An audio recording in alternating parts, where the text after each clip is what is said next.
Robin. You're listening to Opie and Anthony. On the virus.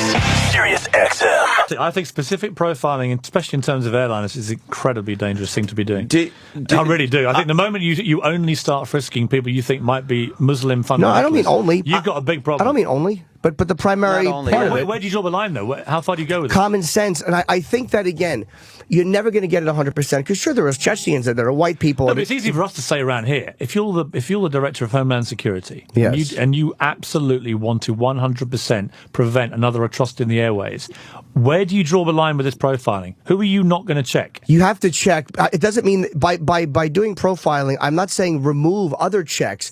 I am just saying when you get an instinct or a feeling about a guy and you see, stop pretending that you don't have that feeling. When 9/11 happened, we all knew who it was. When those London bombings happened, everybody knew what group, what religion, the profile. Everybody knew in '93 when the Trade Center was attacked who had done it.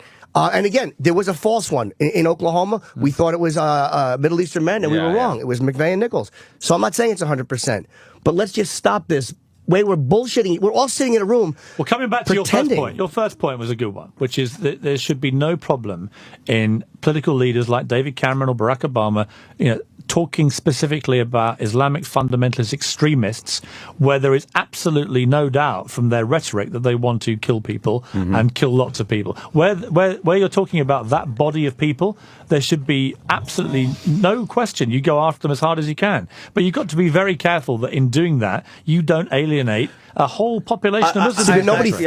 I understand that, but also I would like to see a lot more outrage from the non-extreme Muslims, people that are just practicing the religion. They don't seem to really want to call out the extremists and say, wow, that is bad what they're doing. And also the point about the IRA, there was something to sit down and hammer out with them.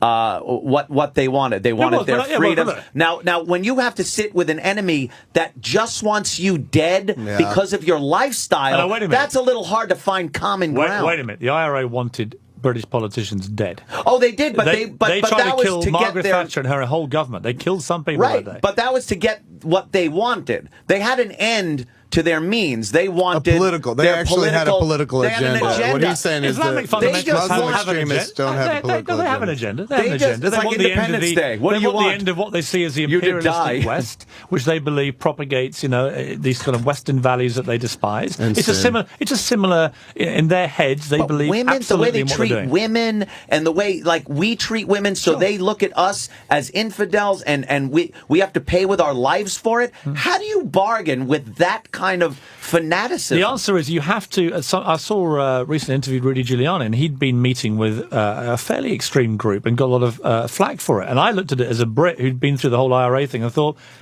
however unpalatable this is, actually at some point somebody has to be brave enough to do this. You have to get inside the heads of these people and try and work out some kind of future which doesn't involve every Islamic fundamentalist wanting to kill Americans. Because if you don't, they're going to carry on doing it. Yeah. And you're going to carry on killing them. But in the end, there has to be an end to this. You've got to try and work together. The world's a small place now. But you look at merchants of China and India and Brazil and all these countries. America won't even be the biggest economy in 20 years' time. Yeah. So the days of being the only big beast in the jungle are over. And it's interesting when I hear Americans talking badly about the Chinese, for example. The Chinese don't want to kill you. The Chinese want to do business with you. Yeah. They want to take your business, but they don't want to kill you. The Chinese ought to be really friends of America. And Americans should work with them. Apart from anything else, they own most of you. So it's like, but I really believe that. When I went to China recently, did a documentary on them, I got no sense of them wanting to be imperialistic militarily or to invade countries or anything like that. They are business people. No, I think they've embraced their capitalistic side, totally, and realize, wow, we can be a part of the world economy. And here's the key thing: they're not very religious. The Chinese, they don't have much religious factor to their thinking, and as a result, they don't actually want to kill people. They want to kill you in business. They want to be number one. They want to be top dogs. Yeah. I went to big towns in China where they have 90% of the world's duvets manufactured, or 85% of the world's buttons. That's what's going on in China. They're not worried so much about the military end of things. But when I've been in America, probably out of fear, and a certain degree it happens in Britain too, there's this real kind of, the Chinese are coming, they want to take us over. They don't. They want to take over your business. And that's where America has to work out very quickly how to take on the new challenge from these countries. Because if you don't, you're going to get economically flatlined by them. Well, they also steal stuff too. It's like the one thing they can't make with Apple is the way they make the actual one piece of the computer. But the Chinese are like, well, fuck you. You don't want to do business? We'll take it. What are you going to do? Go to China and sue the communist government? They don't recognize international. Oh, they don't care. I found a chateau that was being designed on the outskirts of Shanghai that was exactly the same as a chateau in Bordeaux in France, which is where my favourite wine is made. They'd flown in the top winemakers from Bordeaux, paying them vast sums of money. They had created exactly the same acreage of land. It looked exactly like this chateau in Bordeaux. They had the same climate in Shanghai pretty much as they get in northern France. And they reckon within 10 years they'll be producing wine of a standard of the great Chateau Lafite houses or Chateau Latour, and it'll be made by French experts in the middle of China. Maybe they can import people who drive well. By the way, and I say, rather than saying, isn't that terrible, I say, good on them. That's good on them. That's the kind of energy, drive, dynamism, and smart thinking that made America what it was. So for Americans to sit back and go, this is terrible. No, this is admirable. And actually, more Americans should stand up and say, I want to be more like... Here's the thing. I've got 3 sons. I was out with my 3 sons the other day, playing football, soccer. The real football. And I managed miraculously to score a good goal. All right, a bit of a David Beckham. Well, how old are they? Are they like all... 17, 13, and 10. I thought they were 4 and 6. 2, 4, and 6. I didn't waltz past 3 2-year-olds. Get out of the way, son. But I scored this great goal. And 2 of the 3 boys instantly went, Dad, that was so Chinese. And I stopped and I went, what did you say? I thought they were being racist, and because they all go to schools with lots of Chinese kids. I said, what did you mean by that? And they both started laughing and went, oh, Dad, we're not being racist. We meant that was really good. It was Chinese. Wow. Now, if that isn't a moment to stop and think, if you're a Briton or an American, back in the early part of last century, that comment would have been, you're so British. Right? Yeah. From the middle of the century onwards, that's so American. Or Mighty Whitey. That was one for a long time. But now it's you're so Chinese. Well, I'll tell you one thing about China, though. They sure love using our movies for their fighter plane exhibits and examples. They actually took a clip from Top Gun and said that this was their new fighter that they put out. Really? This is some test footage from our new fighter, and it was frame by frame from the movie. Oh God, Kelly McGillis was in it. It was one of the this models. This is a pretty being lady. shot. She make play. They did a split She screen. also in Accused. They did a split screen and it matched up perfectly. They got caught. They got caught. They're very discerning in China. I took around pictures of Barack Obama, the British Prime Minister, the Queen, David Beckham, and Simon Cowell, and they'd heard of all of them apart from Simon Cowell. That made you feel No good. one on the streets of Shanghai had ever heard of him. I love that moment. I made sure he knew immediately. Hey, we got Brooklyn Decker down the hall, so I don't know if she could join the conversation. I'm going to clear her mic. I'm going to get out of here so she can have the mic. Pretty girl coming in. The pretty lady. Pretty lady coming Piers, you want to in. hang, or you got to go? Actually, I've got to go quite so. I can give you a little bit more. Can I ask Piers another question before we go?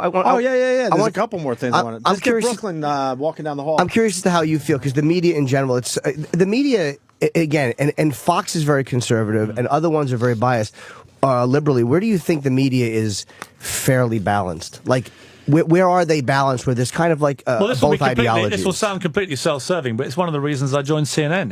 CNN's Because you're a lefty? No, but I think if you watch CNN, you don't get bombarded with partisan. And by the way, I love watching, when I'm in the right mood, partisan television. Right? I love watching Glenn Beck and Bill O'Reilly. I like watching Keith Olbermann and Rachel Maddow.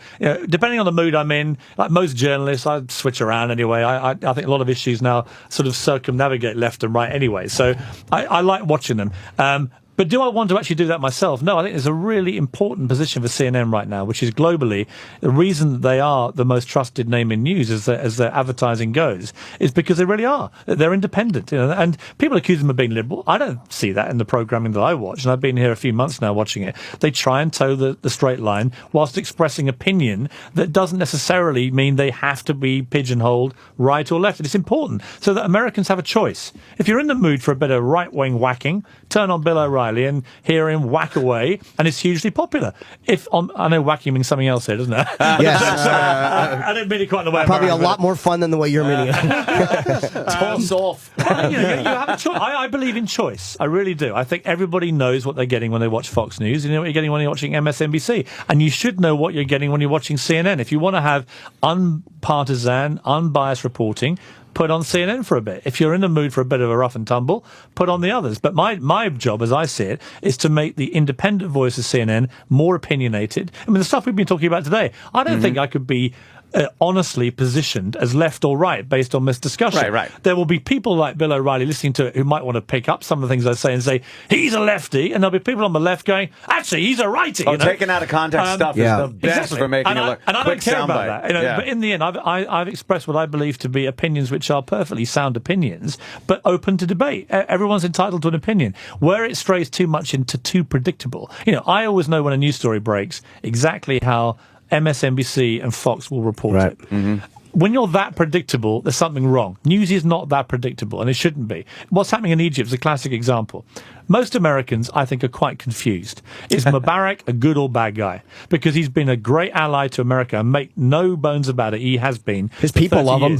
But he's a dictator to his people. Right. Exactly in the way, not quite as bad, but in a similar vein in recent years to Saddam Hussein. He's made himself stinking rich. He's terrorized his people through his military police. He's all intents and purposes a pretty bad guy. Mm-hmm. But at the same time, he's protected Israel from a lot of outrage that would have come their way without Egypt's support. He's been a great ally to America, both in terms of Israel and in terms of oil and other stuff. He's been an important player on the side of America. But if you're watching Bill O'Reilly or you're watching Rachel Maddow, you would be drawn to a certain position about him, which is probably neither is right. The middle position is pretty well right. The CNN position will be, look at this in its totality. This guy is good and bad. And he's not very bad and he's not very good. He's kind of in the middle, like most of the Middle Eastern leaders are. And he's been useful to America and a friend to America, whilst being bad to his people. So. And that is why people don't like us, too, a lot of times, because a lot of them don't like us because we do pick and choose who we're self-righteously angry at. Like, if you're a prick, but you're our prick, it's like Ahmadinejad we hate, but Saddam we loved. And, it is kind of selective. I don't like when people get on the United States' ass. I just wanted to say Ahmadinejad and prove I knew his name. I just wanted to sound smart. You pronounced that correctly. I shoehorned that in. I wasn't expecting that on this I'm show. a total phony. Right? I'm a phony. I don't like when they take what alliances we had 20, 30 years ago and criticize us now for it, because there was a time for a certain alliance. If it turned bad over the years and this leader that we sold weapons to for years, all of a sudden we find out, he's a nasty dictator to his people, he's terrible. And they go, you supplied him. It's like it made sense during the Cold War to get into bed with some people that weren't all that good. Well, I can name them for you. Saddam Hussein, Osama bin Laden, Mubarak. I mean, all these people at some stages have been friends of the West. Because they were our enemy's enemy. Correct. So to catch shit for that seems really odd that people won't look at the big picture and say, we had to do that. We have to bring Brooklyn. Yeah, we got to bring her in. Absolutely. Want to just bring her in? Yeah, of course. Okay. Yeah. I'm a blow. Kevin. All right, Kevin. Take I'm it going to give easy. up this Kevin, mic. Yes. Red State, March 5th, Radio City Music Hall. Tickets and info, ticket info dates, coopersdell.com. And soon to be on Piers Morgan's show on CNN. Next week. I'm intimidated now because he's just the smartest man I've listened to speak this week, and I know it's only Monday. But Yeah, exactly. I was sitting there like my jaw was slack. I was like, I guess I'm not going to be able to use any Die Hard. Like you're the smartest guy in the Opie and Anthony room. That's not a great compliment. Good seeing you guys. All right, man. We'll see you soon. Kevin, thanks, man. Take care. Be good. Oh, could I be in one of your movies? Of course. Take it easy, man. Wow, was that the standard answer? Or what? Tell him, Fred. The Virus. Sirius-XM. This is the Opie and Anthony Show.